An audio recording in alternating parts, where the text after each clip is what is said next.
ఇక third round విషయానికి వస్తే మొత్తానికి ఇక్కడ 2 ట్విస్టులు అయితే ఉంటాయి.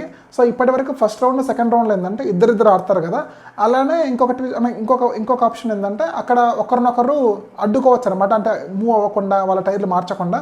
ఇక థర్డ్ రౌండ్లో ఏంటంటే ఒక్కొక్క టీం నుంచి గెలిచిన టీంలో నుంచి ఒక్కొక్కరు మాత్రమే ఆడాలి. సో ఇక్కడ గెలిచింది మన తనుజ గారి టీము, అలాగే పవన్ కళ్యాణ్ గారి టీం కదా.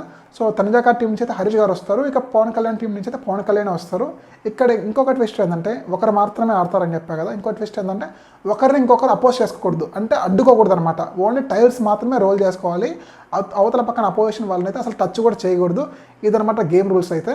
సో ఇక మన పవన్ కళ్యాణ్ ఆల్రెడీ సోల్జర్ కాబట్టి మంచి స్టామినా అయితే బలంగా ఉంటుంది. ఇంకొకటి ఏంది, అంటిల్ అండ్ బజర్ మోగే వరకు కూడా వాళ్ళు ఆడుతూనే ఉండాలి గేమ్. వన్స్ బజర్ మోగిన తర్వాత ఏ కలర్ అయితే అప్పర్ ఫేసింగ్ ఉంటుందో, అంటే పైకి ఉంటుందో, ఆ టీం విన్ అయినట్టు అనమాట.